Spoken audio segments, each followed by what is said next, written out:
Telugu methodology second ఇయర్లో second లెసన్లో మిగిలిన పార్ట్ అండి. భాషా సంస్కృతి. భాషా పద కోసం చూడు, అటుపై దేశం చూడు అని ఒక సామెత ఉంది.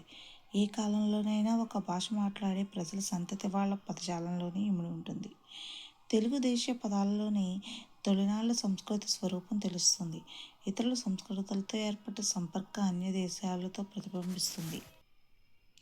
అన్య భాషా వ్యవహారంలో ప్రభావితం కాని కాలంలో ఉన్న అచ్చ తెలుగు మాటల్లో 3000 ఏళ్ల నాటి తెలుగు సంస్కృతి స్వరూపం మనకు గోచరిస్తుంది. అప్పటి మాటలు అర్థాలు తులనాత్మక దృష్టితో నిరూపించుకోవాలి. బరో ఎమెనో అనే ఇద్దరు పండితులు 1961లో ద్రావిడ భాషల ఉత్పత్తి నిఘంటువుని ప్రచురించారు. ఆనాటి శాసనాల్లోని దుగరాజు ఈనాటి యువరాజు. సంస్కృతి మారినప్పుడు దేశీయ పదాల అర్థాలు కూడా మారతాయి. నెయ్యి అంటే అసలు అర్థం నూనె అని ఇప్పుడు తెలుగులో ఘృతం అనే అర్థంలో రూఢమైంది. ప్రాథమిక అర్థం అన్ని భాషల్లోనూ కనిపిస్తుంది. తర్వాత వచ్చిన అర్థం కొన్నింటిలో ఉంది. మౌలిక భావాలు చిన్న చిన్న మాటలలో నిలిచి ఉంటాయి. విశేష అర్థకాలకు సమాసాలు ఏర్పడవచ్చు. ఒక జాతి ప్రాక్తన సంస్కృతి ప్రాథమిక పదాల్లోనే కనిపిస్తుంది. తెలుగు పూర్వ సంస్కృతిని అలాంటి శబ్దాలతో పునర్నిర్మించి ఇంకా ఈ భావాలు మనలో అర్థవంతంగా ఉన్నాయో లేదో పరిశీలించుకోవచ్చు. సంస్కృతంతో సంబంధం ఏర్పడకముందున్న తెలుగు సంస్కృతి స్థూల స్వరూపం క్రీస్తుపూర్వం 5వ శతాబ్ది నుంచి క్రీస్తు శకము 5వ శతాబ్ది దాకా సంస్కృతి ప్రాకృత భాషల సంపర్కం వల్ల ఆర్య సంస్కృతి తెలుగు నేలను ముంచెత్తింది. శాసనాధారాలను బట్టి కందుకూరి ఈశ్వరదత్తు ఆనాటి నుంచి తెలుగులో సాంఘిక రాజకీయ చరిత్రలో వచ్చిన మార్పులను విశ్లేషించి చూపారు. శాతవాహనుల కాలంలో పరిపాలనా విభాగాలకున్న పేర్ల హర ఆహార రెట్టు పద వర్ణాల రాష్ట్ర విషయ రాజ్య సీమ భోగ అనేవి అన్నీ సంస్కృత జన్యాలే. నాడు పడి అనే దేశ శబ్దాలు తర్వాతి శాసనాల్లో కనిపిస్తాయి. మన రాష్ట్రాన్ని ఆంధ్రప్రదేశ్ అనడం కన్నా తెలుగునాడు అనడంలోనే వెలుగుదనం ఉంది. ఎందుకంటే ఆంధ్రప్రదేశ్ పదంలో ఆర్య భాషా వాసన ఉంది. ఇది మన ప్రభుత్వం ఆలోచించవలసిన విషయం. భాష ఒక సబ్జెక్టు, ఒక మాధ్యమం, అక్షరాస్యత. ఒక సబ్జెక్టుగా భాషలో ముఖ్య అంశాలు రెండు. ఏంటి? భావ ప్రకటన, భావగ్రహణము. పిల్లల అవసరాలతో మొదలైన తర్వాత సమాచారం వివరణలుగా మార్పు చెంది ఎదిగే కొద్దీ ఆలోచనలు విశ్లేషణలుగా మనకు తెలిసిన ప్రపంచాన్ని అర్థం చేసుకున్న జ్ఞానాన్ని తెలియచెప్పే విధానాలను భావ ప్రకటన అంటాం అన్నమాట. ఇది ఒక సహజ ప్రక్రియ. చుట్టూ ఉన్న భౌతిక సామాజిక కుటుంబ పరిస్థితుల మాధ్యమంగా ఈ భావ ప్రకటన పుట్టుకొస్తుంది. మాతృభాష భావ ప్రకటన. సహజ వాతావరణం కల్పించిన భావ ప్రకటన ఖచ్చితంగా ఆ వాతావరణంలో వాడబడే భాషలో ఉంటుంది. దాన్నే మాతృభాష అంటాం. అంతే తప్ప అమ్మ భాష నాన్న భాష కాదు. ఉదాహరణకు నేను తెలుగు, మా ఆవిడ బెంగాలీ అయినా నా కొడుకు ప్రణయ్ మాతృభాష మాత్రం హిందీ అన్నమాట. భవిష్యత్తులో ఉత్తరప్రదేశ్లో ఉంటూ బెంగాలీ, తెలుగు, ఆంగ్లాలు నేర్చుకున్న మాతృభాష మాత్రం హిందీగానే ఉంటుంది. మాధ్యమంగా భాష. మాతృభాషలో విషయాన్ని వ్యక్తం చేయడం, బోధించడం, అభ్యసించడం సులభం. బోధనా మాధ్యమం, బోధనా వాహిక అనేవి మీడియం ఆఫ్ ఇన్స్ట్రక్షన్స్ అనే ఆంగ్ల పదానికి సమాన అర్థాలు. భావ వ్యక్తీకరణకు, భావగ్రహణకు భాషే మాధ్యమంగా పనిచేస్తుంది. మానవుడి మూర్తిమత్వాభివృద్ధిలో మాతృభాషదే ప్రధాన పాత్ర. ఎవరైనా మాతృభాష ద్వారానే అనేక విషయాలు సులభంగా నేర్చుకుంటారన్నది జగమెరిగిన సత్యం. తల్లిపాలు తాగి పెరిగిన వాడికి, దాదిపాలు తాగి పెరిగిన వాడికి ఎంత తేడా ఉంటుందో మాతృభాషలో విషయం నేర్చుకున్న వాడికి, పరభాషలో నేర్చుకున్న వాడికి అంత తేడా ఉంటుందని చెప్పిన వ్యక్తి కొమర్రాజు వెంకట లక్ష్మణరావు గారి అభిప్రాయం అన్నమాట. మనకు స్వాతంత్ర్యం పూర్వం 1835లో లార్డ్ మెకాలే మన విద్యాలయాల్లో ఆంగ్లాన్ని బోధనా భాషగా ప్రవేశపెట్టారు. ఈ పరిణామాన్ని పలువురు ఆంగ్ల మేధావులు కూడా వ్యతిరేకించారు. దేశాల అభివృద్ధికి ఆయా దేశ భాషలే బోధనా మాధ్యమంగా ఉండాలన్నారు. రష్యా, జర్మనీ దేశాలు వైజ్ఞానికంగా అభివృద్ధి చెందటానికి వారి మాతృభాషలు బోధనా భాషలుగా ఉండడమే ప్రధాన కారణమని వారు పార్లమెంట్లో వాదించినప్పటికీ వారి మాట చెల్లలేదు. సాంకేతిక పరిజ్ఞానంలో సాటిలేని మేటి దేశంగా ముందంజ వేసిన జపాన్లోని బోధనా భాష జపనీస్. 1906లో కాంగ్రెస్ పార్టీ ఏర్పాటు చేసిన నేషనల్ కౌన్సిల్ ఆఫ్ ఎడ్యుకేషన్లో సభ్యులైన గురురాజ్ బెనర్జీ, రాస్ బిహారీ బోస్, రవీంద్రనాథ్ ఠాగూర్, బిపిన్ చంద్రపాల్, చిత్తరంజన్ దాస్ మొదలైన వారు బోధనా భాషలుగా భారతీయ భాషలకే ప్రాధాన్యతనివ్వాలని సిఫార్సు చేశారు. కాబట్టి మాతృభాష మాతృభాష మాధ్యమంలో విద్య జాతికి, దేశాభివృద్ధికి పునాది లాంటిది. అక్షరాస్యత అక్షరాస్యత సాంప్రదాయకంగా భాష ఉపయోగించడానికి చదవడం, రాయడం మరియు మాట్లాడడం వంటి నైపుణ్యాలను నేర్చుకోవడం. నవీన దృక్పథంలో సమాచారం అంటే కమ్యూనికేషన్ కొరకు కావలసిన 4 మూల వస్తువులైనటువంటి నైపుణ్యాలు చదవడం, రాయడం, వినడం, మాట్లాడడం నేర్చుకునే విధానంనే మనము అక్షరాస్యత అంటామన్నమాట. యునెస్కో వారి నిర్వచనం ఎలా ఉంది? గుర్తించడం, అర్థం చేసుకోవడం, సృష్టించడం, వార్తాలాపన, లెక్కించడం మరియు ముద్రించి వ్రాయబడిన అనేక విషయాలను గ్రహించే నైపుణ్యాలు కలిగి ఉండడమే అక్షరాస్యత అని ఉందన్నమాట. అక్షరాస్యత రకాలు. గత కాలంలో అక్షరాలను గుర్తించి చదవగలిగిన స్థితిని అక్షరాస్యతగా భావించేవారు. కానీ నేడు భాషను బహుళ నిష్పత్తితో అనేక రంగాల్లో అనేక రీతిలుగా వినియోగిస్తున్నారు. గణిత పరిభాష, శాస్త్ర పరిభాష వినియోగం గతంలో మనకు పరిచితమైనదే. అదేవిధంగా మాండలిక పరిభాష భౌగోళిక అవరోధాలు, వలసలు, వృత్తులు మొదలగు వాని వల్ల పారిశ్రామికీకరణం వల్ల మాండలికాలు ఏర్పడతాయి. విద్యా సంస్కారం అందిన వాళ్ళు, అందని వాళ్ళు భాషలో వైవిధ్యం ఉంటుంది. గత కాలంలో గ్రాంథిక, శిష్ట, వ్యవహారిక, గ్రామ్య రూపాలుగా భాషను మనం పరిశీలించాము. మాండలిక స్వరూపాలను గమనించాము. ఈ భాషా రూపాలే కాక పత్రికా పరిభాష, వినియోగదారుల పరిభాష, కంప్యూటర్ పరిభాష ఇలా భాషా స్వరూపం విస్తృతమవుతుంది. సమర్థమైన సమగ్రమైన జీవితం కొరకు శిశువు సంసిద్ధతను పొందాలి అంటే కేవలం ధ్వనిరూప, లిఖిత రూప అక్షరాస్యతతో పాటు క్రింది అక్షరాస్యతలను కూడా సంపాదించాల్సిన అవసరం ఉంది. ఏంటవి? సంఖ్యాత్మక లేదా అంకాత్మక అక్షరాస్యత అంటే నెంబరింగ్ లిటరసీ, గణిత అక్షరాస్యత అర్థమెటిక్ లిటరసీ, కంప్యూటర్ అక్షరాస్యత కంప్యూటర్ లిటరసీ, ఆర్థిక అక్షరాస్యత ఎకనామికల్ లిటరసీ, భౌగోళిక అక్షరాస్యత జాగ్రఫికల్ లిటరసీ, ప్రజాస్వామ్య అక్షరాస్యత డెమోక్రటిక్ లిటరసీ. అంకాత్మక అక్షరాస్యత లేదా గణిత అక్షరాస్యత గురించి ఇక్కడ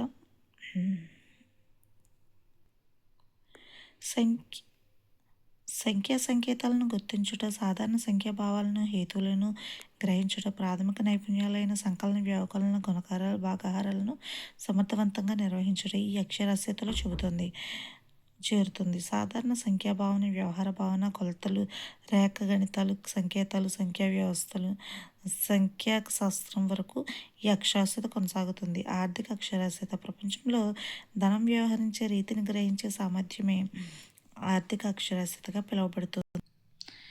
తన దగ్గర డబ్బు నిలువలు, దానిని పెంచే రీతులు, వెచ్చించే రీతులు మొదలైనవి ఇందులో ఉంటాయి. ఇందులో అంశాలు Australia, Canada, Japan, America, England వంటి దేశాలు వ్యక్తిగతంగా, దేశపరంగా ఆర్థిక స్థితిని మెరుగుపరిచే కార్యక్రమాలు చేపట్టాయి. ఆర్థిక విద్య వికాస మార్గాలను పరిపుష్టం చేసే లక్ష్యం కలిగిన for economic cooperation and development FECD వంటి సంస్థలు అంతర్ప్రభుత్వ ప్రాజెక్టులను 2003లోనే ప్రారంభించాయి. కంప్యూటర్ అక్షరాస్యత కంప్యూటర్ను ఉపయోగించే సమర్థమైన సాంకేతిక పరిజ్ఞానం, నైపుణ్యాలు, ప్రోగ్రాం రూపకల్పన, అత్యాధునిక సమస్య పరిష్కారం మొదలైనవన్నీ కంప్యూటర్ అక్షరాస్యతగా చెప్పవచ్చు. కంప్యూటర్ ఎలా పనిచేస్తుంది, దాన్ని ఎలా పని చేయించాలి వంటి అంశాలన్నీ ఇందులో అంతర్భాగాలు. భౌగోళిక అక్షరాస్యత ఇది ఒక నూతన సిద్ధాంతం. భూమిపై జరిగే రకరకాల చర్యలను తెలుసుకోవడానికి, నివసించే ప్రదేశాలను నిర్ణయించుకోవడానికి ఇది సహకరిస్తుంది. ప్రతిచర్యలు, అంతఃసంబంధాలు, అన్వయాలు అనే 3 సామర్థ్యాల నిర్వహణ ఈ అక్షరాస్యత వల్ల సాధ్యం. ప్రజాస్వామిక అక్షరాస్యత శిశువులో ప్రజాస్వామిక జీవన రీతులను, విలువలను, స్వీయ అవగాహనను పెంపొందించి సమర్థవంతమైన ప్రజాస్వామిక జీవనానికి సంసిద్ధులను చేస్తుంది. న్యాయం, గౌరవం, నమ్మకం వంటి విలువలను లక్షణాలుగా శిశువులలో పెంపొందిస్తుంది. ఇలా కేవలం భాష కోసమే పఠన లేఖనాలు అన్న స్థితిని దాటి అక్షరాస్యత ఒక విస్తృత రూపాన్ని సంతరించుకుంది. సమర్థమైన జీవన నిర్వహణ కొరకు అన్ని రకాల అక్షరాస్యతలు విద్యార్థికి పరిచయం కావాలని ఉంది. ఇక్కడ నెక్స్ట్ గ్రాంథిక భాష, వ్యవహారిక భాష, మాండలిక భాష, ప్రాంతాల వారి మాండలికాలు, వర్గ కుల మాండలికాలు, ప్రామాణిక భాష, అధికార భాష, మాధ్యమ భాష, తెలుగు భాష పూర్వ వైభవ స్థితి గురించి తెలుసుకుందాము. ఫస్ట్, ప్రపంచంలో దాదాపు 2500కు పైగా భాషలు ఉన్నాయి కదా. ఇక్కడ గ్రాంథిక భాష గురించి, భాష వాగ్రూపం, లిఖిత రూపం అని ఇంతకుముందే మనకు తెలుసు. లిఖితమై గ్రంథస్థమైన భాషను గ్రాంథిక భాష అంటారు. లిఖితమై ఉండాలి, గ్రంథస్థమై ఉండాలి, అది గ్రాంథిక భాష. ప్రాచీన కావ్య రచనలన్నీ గ్రాంథికంలో ఉన్నాయి. ప్రాచీన సాహిత్యంలో గ్రంథాలలో ఉపయోగించిన కొన్ని ప్రత్యేక నియమ నిబంధనల ఆధారంగా నిర్మించిన భాషను గ్రాంథిక భాషగా చెప్పవచ్చు. గ్రాంథిక భాషని మనం పండిత భాష అని కూడా అంటాము. నన్నయ్య కాలం నుంచి సుమారుగా 19వ శతాబ్దం వరకు తెలుగు భాషలో వెలువడిన ప్రబంధాలు, కావ్యాలు, నాటకాలు, ఇతర రచనలన్నీ గ్రాంథిక భాషలో రచించినవే. పూర్వకాలంలో పండితులు, కవులు మాత్రమే వాడిన ఈ భాషను పండిత భాష అని కూడా వ్యవహరిస్తారు. ప్రాచీన రచనలు ఇప్పటి వాళ్ళు చదివి అర్థం చేసుకోవాలి అంటే చాలా కష్టపడాలి. కారణం, ఆ సాహిత్య భాష నేటి విద్యావంతుల వాడుకకు దూరం కావటమే. సాంప్రదాయ సిద్ధమైన కొన్ని నిబంధనలకు లోబడి రాసే భాషారూపాన్ని గ్రాంథిక భాష అంటారు. భాషలో ఆధునికత్వం చోటు చేసుకోకపోవడము, దాదాపు ఒక శతాబ్ది పూర్వం వరకు రచయితలందరూ తమ రచనల్లో ఈ భాషనే వాడారు. ఈ రోజుల్లో గ్రంథాలలో విరివిగా వాడబడిన భాష కాబట్టి దీన్ని గ్రాంథిక భాష అన్నారు. అయితే ప్రస్తుతం పరిణామ క్రమంలో ఈ రకమైన భాష క్రమంగా కనుమరుగైపోతుంది. ఆధునిక కాలంలో వ్యవహారిక భాషే గ్రంథాల్లో చోటు చేసుకుని 3 పువ్వులు 6 కాయలుగా విరాజిల్లుతుంది. అందుకు ముఖ్య కారకుడు ప్రాతఃస్మరణీయుడు గిడుగు రామ్మూర్తి పంతులు గారు. ఆ మహానుభావుని జయంతిని మనము మాతృభాషా దినోత్సవంగా జరుపుకుంటాము. అయితే ఈనాటి విద్యార్థులకు ప్రాచీన భాషా స్వరూపం కూడా తెలియాలి. అందుకు గ్రాంథిక భాషలో రాయబడిన పాఠ్యాంశాలను కూడా పాఠ్యపుస్తకాల్లో మచ్చుకు కొన్ని ప్రవేశపెడుతున్నాము. లేకుంటే ప్రాచీన భాషా సంపదను పోగొట్టుకున్న వాళ్ళం అవుతాం అన్నమాట. గ్రాంథిక భాష యొక్క లక్షణాలు: గ్రంథస్థమై మార్పులకు లోను కాకుండా ఉండడము, సమగ్రమైన వ్యాకరణం ఉండడము, పదాల వాక్యాల నిర్మాణము నిర్దిష్టమైన సూత్రాలకు కట్టుబడి ఉండి ఏమాత్రం సడలింపులకు ఆస్కారం లేకపోవడము, సంస్కృత భాషా ప్రభావానికి లోనై దీర్ఘ సమాసాలు కలిగి ఉండడము, మాట్లాడే భాషతో పొంతన లేకపోవడము, పండితుల ఆదరణ కలిగి ఉండడము, సామాన్య ప్రజలకు రాను రాను దూరమైపోవడము. ఈనాడు గ్రాంథిక భాష విలువ తగ్గిన మన ప్రాచీన సాహిత్యాన్ని అవగాహన చేసుకోవాలి అంటే గ్రాంథిక భాషా పరిచయం ఎంతో అవసరం. గ్రాంథిక భాష యొక్క ప్రయోజనాలు: ప్రాచీన సాహిత్యాన్ని చదవడం గ్రాంథిక భాష ద్వారానే సాధ్యమవుతుంది. వివిధ కవుల లోకజ్ఞతను, వారి కవిత్వ వ్యూహాలను గ్రహించవచ్చు. లాలిత్యం, మాధుర్యం, గాంభీర్యం, సౌకుమార్యం లాంటి భావరీతులను ప్రదర్శించడానికి పూర్వ కవులకు గ్రాంథిక భాషే శరణ్యము. శైలి వైవిధ్యాన్ని గ్రాంథిక భాష ద్వారానే ప్రభావవంతంగా వ్యక్తం చేశారు. మన పూర్వులు సృజించి ఇచ్చిన భాషా సంపదను గ్రాంథిక భాష ద్వారా ఆధునిక అవసరాలకు వినియోగించుకోవచ్చు. వ్యవహారిక భాష: ఇది వ్యవహారిక భాషా యుగము. రచనల్లో వ్యవహారానికి దూరంగా ఉన్న కృతకమైన భాషను ఉపయోగించడం కంటే మనం మాట్లాడే భాషకు దగ్గరగా ఉండే భాషను ఉపయోగించడం వల్ల సహజత్వం వస్తుంది. భాష సరళంగా, సహజంగా సామాన్య ప్రజానీకానికి సైతం అందుబాటులో ఉండాలన్నది ఈనాటి ప్రజాస్వామ్య యుగంలో ఆధునిక దృక్పథం. మాటకు రాతకు సన్నిహితంగా ఉండి మాట్లాడే వాళ్ళు రాసేవాళ్ళ భావాలను వినేవాళ్ళు సులభంగా స్పష్టంగా గ్రహించడానికి వీలుపడే భాష విశేషమే వ్యవహారిక భాష. దీనిలో కాలం చెల్లిపోయిన పాత మాటలకు, పాత పద్ధతులకు తావులేదు. ఆధునిక పద్ధతులకు, నేటి ఆలోచనలకు అవసరమైన అనుగుణమైన శబ్దజాలం, వాక్య రచనా పద్ధతి వ్యవహారిక భాషకు ప్రధాన లక్షణాలు. వ్యవహారిక భాషను పాఠ్య గ్రంథాల్లోకి తీసుకురావడానికి శ్రీ గురజాడ గారు ఎంతో కృషి చేశారు. ఈనాటి పాఠ్యపుస్తకాల్లో, కవులు రచనల్లో, సాహితీ గ్రంథాల్లో, పరిశోధన వాక్యాల్లో, ఇంకా పలు విధాలైన ప్రక్రియల్లో వ్యవహారిక భాష విశ్వరూపం ధరించిందంటే అవి వారి అవిరళ కృషి ఫలితమే. రాష్ట్ర ప్రభుత్వం ఏర్పాటు చేసిన భాషా పాఠ్య నిర్మాణ సంఘాలన్నీ వ్యవహారిక భాషనే ఆధునిక ప్రామాణిక భాషగా స్వీకరించాలని సిఫార్సు చేశాయి. మాట్లాడే భాషకు, రాసే భాషకు మధ్య ఎక్కువ అంతరం ఉండకూడదని భావించాయి. ఈనాడు పత్రికల్లో వస్తున్న వ్యవహారిక భాషను ఆధునిక ప్రామాణిక వ్యవహారిక భాష లేదా వ్యవహారిక భాషగా పరిగణించవచ్చు. ప్రజలు తన దైనందిన వ్యవహారాలలో ఉపయోగించే భాష వ్యవహారిక భాష. ప్రాచీన గ్రంథాల్లో వాడే భాషకు భిన్నంగా ఉండడం వల్ల పండితులు దీనిని గ్రామ్య భాషగా పిలిచేవారు. ఈనాడు వెలువడుతున్న పుస్తకాలు అన్నీ దాదాపు వ్యవహారిక భాషలో రచించినవే. భాష పరిణామశీలం. మార్పు దానికి సహజము. సమాజం మారే కొద్దీ భాష కూడా మారుతుంది. కాలక్రమంలో భాషలో జరిగే సామాజిక పరిణామాలు భాషపై ప్రభావం చూపుతాయి. జనం వ్యవహరించే లేదా మాట్లాడే భాష వ్యవహారిక భాష. దీనిలో ప్రాంతీయత, వర్గ భేదాలు ఉంటాయి. నివాస ప్రాంతం, వర్గం, వాడుక భాషపై ప్రభావం చూపుతాయి. అలాగే ఇతర భాషలు కూడా సమాజంలోకి చొచ్చుకుని వచ్చి వాడుక భాషలో చేరతాయి. వ్యవహారిక భాషలో మనం మాట్లాడే భాషకు, రాసే భాషకు తేడా కొద్దిగా మాత్రమే ఉంటుంది. అదే గ్రాంథిక భాషకు, మాట్లాడే భాషకు మధ్య దూరం ఎక్కువగా ఉంటుంది. ఈ తేడా ఎక్కువ కావడం భాషా వికాసానికి అంత మంచిది కాదు. మనం రాసేటప్పుడు పూర్తిగా రాస్తాం, కానీ మాట్లాడేటప్పుడు తొందరగా మాట్లాడడానికి తగిన ధ్వనులు, మాటలు తగ్గించి మాట్లాడతాము. ఉదాహరణ, మామ అని రాసిన పలికేది మాత్రం మావ. విద్యాలయాల్లో వాడే భాష గ్రాంథిక రూపంలో ఉండి అది విద్యార్థుల నిత్య వ్యవహారంలో పనికి రాకుండా ఉండేది. బడిలో నేర్పే భాష బజార్లలో పనికి రాకుండా పోయేది. ఇది గమనించిన పెద్దలు వ్యవహారిక భాష పాఠశాలలో ఉండాలి అని వాదించారు. గిడుగు రామ్మూర్తి పంతులు గారు ఈ వ్యవహారిక భాష కోసం ఉద్యమం చేపట్టారు. వ్యవహారిక భాష కోసం ఉద్యమం చేపట్టింది ఎవరని? గిడుగు రామ్మూర్తి పంతులు గారు. వారి అడుగుజాడల్లో గురజాడ, చలం శ్రీ వాళ్ళ కొడవటిగంటి వారు రచయితలు నడిచారు. గ్రాంథికమా, వ్యవహారికమా అనే చర్చలు జరిగాయి. ఆధునిక చర్చలు, కవితా రీతులు, పాశ్చాత్య సాహిత్య పోకడలు తెలుగు రచయితలపై ప్రభావం చూపాయి. తత్ఫలితంగా వ్యవహారిక భాష వ్యాప్తిలోకి వచ్చింది. ఇప్పుడు మనము చెప్పుకునే వ్యవహారిక భాష శిష్ట వ్యవహారికం అన్నమాట. అంటే విద్యావంతుల భాష.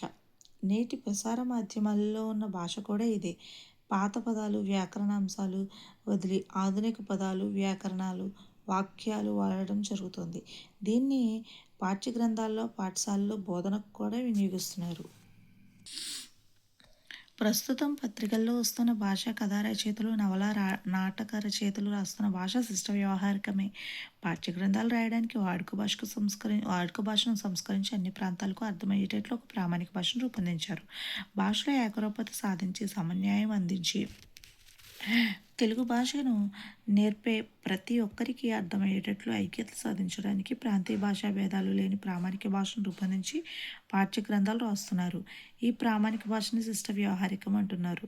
ఇది జన వ్యవహారానికి దరిదాపుగా ఉండి, సరళ వ్యాకరణ లక్షణాలు కలిగి, సమగ్రంగా ఉండి, బోధనా మాధ్యమంగా, అధికార భాషగా ఉపయోగించగలిగి, అన్ని రంగాలకు అందుబాటులో ఉంటుంది. గ్రాంథిక భాష కన్నా వాడుక భాషే సజీవ భాష. నిరంతరం మార్పులకు లోనవుతూ కొత్తదనాన్ని స్వాగతిస్తూ గలగల పారే జీవన నది లాంటిది వాడుక భాష. అయితే ప్రాచీన గ్రాంథిక భాషను కూడా దూరం చేయకుండా ఉన్నత తరగతులలో, కళాశాలల్లో ప్రాచీన రచనలు, కావ్యాలు, అలంకారిక వ్యాకరణ గ్రంథాంశాలను పాఠ్యాంశాలుగా బోధిస్తున్నారు. ఇప్పుడు మనం గ్రాంథిక భాషకు, వ్యవహారిక భాషకు ఉన్న తేడాలు తెలుసుకుందాము. గ్రాంథిక భాష వచ్చేసి రాత కన్నులు కమలముల వలె అందముగానున్నవి. రాత కళ్ళు కమలాల్లో అందంగా ఉన్నాయి. వ్యవహారిక భాష అంటే మనము డైలీ మాట్లాడుకునే భాష కదా. ఇక్కడ చూడండి, గ్రాంధిక భాషలో సంక్రాంతి సెలవుల్లో నేను మా ఊరికి వెళ్ళేదను. వ్యవహారిక భాషలో సంక్రాంతి సెలవుల్లో నేను మా ఊరికి వెళ్తాను. ఓకేనా? ఇలా ఉంటుందన్నమాట. తర్వాత ప్రాథమిక, మాధ్యమిక స్థాయిల్లో మాత్రము ఆధునిక ప్రామాణిక వాడుక భాషల్లో పాఠ్య గ్రంథాలు రాసి వాటిని బోధిస్తున్నారు. ఉపాధ్యాయులు ప్రాచీన, ఆధునిక భాషలను, సాహిత్యాలను ఆకలింపు చేసుకుని తమ విద్యార్థుల స్థాయి, అవసరాలు, ఆసక్తి గమనించి తగిన బోధనాంశాలను గ్రహించి తమ పరిస్థితులకు తగిన భాషా సామర్థ్యాలు అందించాలి. ఈనాటి రేపటి భాషా అవసరాలు తీర్చే భాషా సామర్థ్యాలు విద్యార్థులకు అందించాలి. ఇది ఉపాధ్యాయుల కర్తవ్యం అని మర్చిపోకూడదు. మాండలిక భాష ఒక పరిమిత భౌగోళిక ప్రాంతాన్ని మండలం అంటారు. ఒక ప్రాంతంలో జనం మాట్లాడే భాషకు కొన్ని ప్రత్యేక లక్షణాలు ఉంటే దాన్ని మాండలిక భాష అనవచ్చు. పదప్రయోగంలో, ఉచ్చారణలో ప్రత్యేకత కలిగి ఒక ప్రాంతానికో వర్గానికో సంబంధించిన భాష మాండలిక భాష. వృత్తి వర్గ మాండలికాలు కూడా ఉన్నాయి. ఒక ప్రధాన భాషలో భాగంగా ఉంటూ ఒక ప్రాంతానికి చెందిన ప్రజలు మాట్లాడుకునే విలక్షణ భాష మాండలికం. ఆంగ్లంలో డయలెక్ట్ అనే పదము ఈ మాండలికానికి సమాన అర్థం అన్నమాట. మాండలికాన్ని ఉపభాష, ప్రాదేశిక భాష అని కూడా పిలుస్తారు. మాండలికాల సమాహారమే భాష కదా. ప్రతి భాషలోనూ మాండలికాలు ఉంటాయి. మరి కొంత హేయబద్ధంగా చెప్పాలి అంటే ప్రతి వ్యక్తి మాట్లాడేది మాండలికమే, కానీ భాష కాదు. మాండలికమే భాష సహజ స్థితి. మాండలిక భాషకు ఉన్న లక్షణాలు ఏంటి? పరిమిత ప్రాంతంలో జన వ్యవహారంలో ఉండడము, ప్రత్యేకమైన ఉచ్చారణ, పలుకుబడి, పదప్రయోగం మొదలైనవి ఉండడము భాష సహజస్థితి మాండలికమే. ప్రాంతీయత, ముద్ర తనదైన ప్రత్యేకత కలిగి ఉండాలి. మూల భాషల్లో అంతర్భాగంగానే కొనసాగాలి. ఎన్ని విలక్షణతలున్న భాష వ్యవహర్తల మధ్య అవగాహన కలిగిస్తూ ఉండడం మొదలైనవి అనమాట. మాండలిక భాషలు ఏర్పడడానికి కారణాలు ఏంటి? భౌగోళిక అవరోధాలైన అడవులు, కొండలు, నదులు అడ్డుకోవడం వల్ల, జనులు రాకపోకలు, ఇతర ప్రాంతాలతో సంబంధాలు లేకపోవడం వల్ల, ఒక భాషను మాట్లాడే జనం వేరే భాషా ప్రాంతాలకు వలసలు పోయి అక్కడే స్థిరపడడం. ఎగ్జాంపుల్, ముంబై, కర్ణాటకలో ఆంధ్రులు, సరిహద్దుల్లోని ఇతర భాషల ప్రభావం వల్ల, ఆ భాషా పదాలు చేరడం వల్ల, ఒరియా, కన్నడ, తమిళ్, మరాఠీ భాషల వల్ల మన రాష్ట్ర సరిహద్దుల్లో మాండలికాలు ఏర్పడ్డాయి. వివిధ వృత్తులు నిర్వహించే వాళ్ళు ఆ ప్రాంతానికే పరిమితమై తమదైన భాషను వినియోగించడం వల్ల, సామాజిక కారణాల వల్ల కొన్ని సామాజిక వర్గాలు తమదైన భాషా సాంప్రదాయాలను కలిగి ఉంటాయి. ఉదాహరణ, వర్గ మాండలికాలు. విద్య, సంస్కారం అందని వాళ్ళలో అంతరాల వల్ల, భౌగోళిక శీతోష్ణ పరిస్థితుల వల్ల పదాల ఉచ్చారణలో ప్రత్యేకత ఉంటుంది. ఉదాహరణ, అడవుల్లో నివసించే వాళ్లకు అడవులకు సంబంధించిన చెట్లు, పక్షులు, జంతువులు, వాటి పేర్లు ఎన్నో తెలుస్తాయి. వేడి, చలి వంటి శీతోష్ణ స్థితుల వల్ల ఉచ్చారణలో, ధరించే వస్త్రాలలో, నివసించే గృహాలలో, ఆహార సంపాదనలో, అలవాట్లలో తేడాలుంటాయి. తదనుగుణంగా భాషలో కూడా మార్పులు ఉంటాయి. అందువల్ల ప్రాంతీయమైన మాండలికాలు ఏర్పడతాయి.